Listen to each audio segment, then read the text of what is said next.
All right, guys. Boyan Djordjevic, Alpha Efficiency. Guys, just gotta share the. It has trouble sharing when it's on a horizontal mode. All right. Because it's a part two, I already had like an intro in the last video. If you want to take a look at it, you can. You're welcome to go back. I just want to cover what are the threats to Bitcoin and threats to the cryptocurrency in general. So, last time I was talking, I was covering the topic of mining, Bitcoin mining in particular, and this issue is actually causing a lot of problems to the Bitcoin community as a whole. And why is that happening? Because when you have one company producing all the miners, this company has the technology and R&D to actually mine before they sell the equipment. So they are the ones who have all the power in this game. And when they're selling the mining equipment, so let's say you can go about this. How do we know that they're selling, that they're using the equipment before they sell it? Let's say you are producing mining rigs, GPU mining rigs for the people, and you need to assemble them. You need to test them out. You need to try them out. So this trial period, this testing period, because they're a manufacturer, can actually be far longer than what it is for people that are buying GPUs off of Amazon, eBay, and stuff like that. And then when they test them out, they keep them until they actually sell them. So like you get some mining from assembling the rig, and then you ship the rig off to the end customer. So we've seen this at play multiple times where people are using the mining rigs that they intend to sell. The same thing happens with Bitmain. It's just common sense. It's a logical business practice that is evolving out of this. So this centralization is creating one entity that is controlling all the mining fees that are happening, or transaction fees on the Bitcoin network. That is a big threat to the Bitcoin economy in and of itself. And that being said, we really have to understand the threat to the Bitcoin. So when we're talking about Bitcoin, is it fully decentralized network?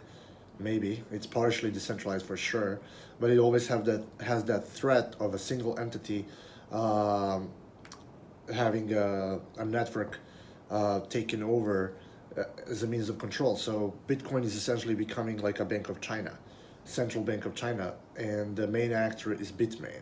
So that is the primary concern that we have when we're talking about Bitcoin. So Bitcoin is not the holy grail of cryptocurrencies.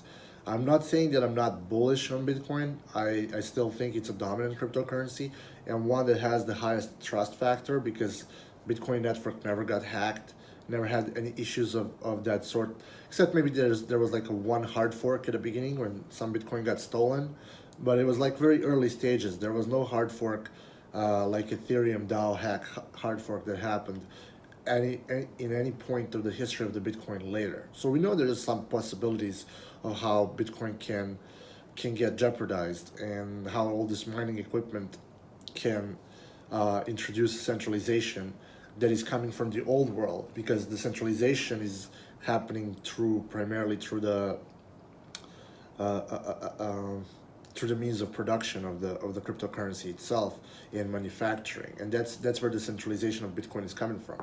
So we need to welcome the competition to the ASIC miners to see if someone else new from Japan or some other technology developed country that has the means of production to produce the competitive miners would enter the field and actually outperform the Bitmain. So that's why proof of work has a tendency to uphold its value. But the problem of us as a people in general, of the whole planet, is that the means of production are centralized in China. And that's why when you enter into the field and you try to produce miners, you really can't do that, because Bitmain is gonna go to your production facilities and they're gonna say to these companies, "Hey, stop or else," kind of like mafia style, like stop or we're gonna shut you down, because it's ways for them to control their output, and it's what any sane business would do in that kind of environment. So it's very hard to compete with Bitmain. And that being said, that is the biggest threat to the Bitcoin as the cryptocurrency, and that's been a threat for like 5 6 years. These guys have been dominating this market and they are not going to release that willingly. So there needs to be an attack of a sort from someone else that's going to enter into the field, and that is the main threat. Anyway, other than that, guys, I just wanted to keep this short. I wanted to complete and conclude the previous video. I think this will maybe is slightly bit better. I was more clear in explaining the situation. Uh, but this, in and of itself, is not only threat to a Bitcoin. These ASIC miners are trying to enter into every single cryptocurrency, so they want to try to dominate the whole landscape. And now we see the governance of the coin making a pushback against Bitmain by doing hard forks or just talking about the possibility of hard fork, or when they code the network, they code in the easeability of doing a hard fork. So everyone's planning against these guys. So that's why I'm not per se for buying the the miners just for the sake of mining, because if the hard fork occurs, you're hedging your risks. Uh, you're That's why I have a tendency to trust more into the GPU mining than I do in ASIC miners. All right, guys. Thanks for tuning in, and I'll talk to you later.